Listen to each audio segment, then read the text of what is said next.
ജിമ്മുകളുടെയും fitness ക്ലബ്ബുകളുടെയും ഒക്കെ പ്രവർത്തനങ്ങളിൽ ചോദ്യങ്ങളുമായി ദേശീയ മനുഷ്യാവകാശ കമ്മീഷൻ. ജിമ്മുകളിലെയും ഫിറ്റ്നസ് ക്ലബ്ബുകളിലെയും ട്രെയിനർമാർക്കെതിരെ ഒട്ടേറെ പരാതികൾ പുറത്തുവരുന്നുവെന്ന് കമ്മീഷൻ വ്യക്തമാക്കുന്നു.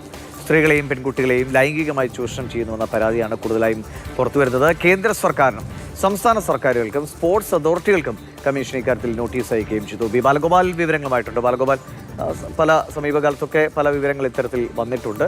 പക്ഷേ അങ്ങനെ ഒരു പൊതുവായിട്ട് കാണാനും കഴിയില്ല. എങ്കിലും അത്രയധികം പരാതികൾ കമ്മീഷണർ ശ്രദ്ധയിൽപ്പെട്ടുവെന്നതാണോ? എന്താണ് നടപടി?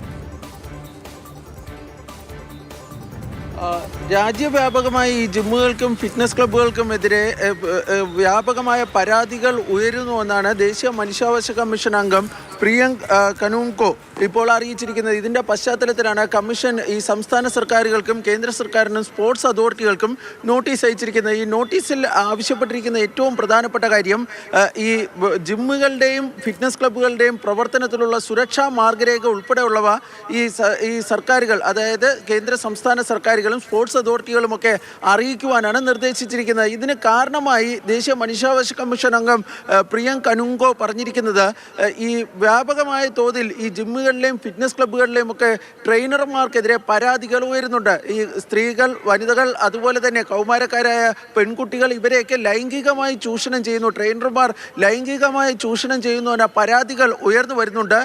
ഇതിനു പുറമെ ഗുണനിലവാരമില്ലാത്ത ഈ ഭക്ഷണ സപ്ലിമെൻറ്റുകൾ അഥവാ ഫുഡ് സപ്ലിമെൻറ്റുകളും അതുപോലെ അനിയന്ത്രിതമായ ശാരീരിക പ്രവർത്തനങ്ങളുമൊക്കെ ചില ജിമ്മുകളിലും ഫിറ്റ്നസ് ക്ലബ്ബുകളിലുമൊക്കെ ഉണ്ടാകുന്നു എന്ന പരാതികൾ വരുന്നു.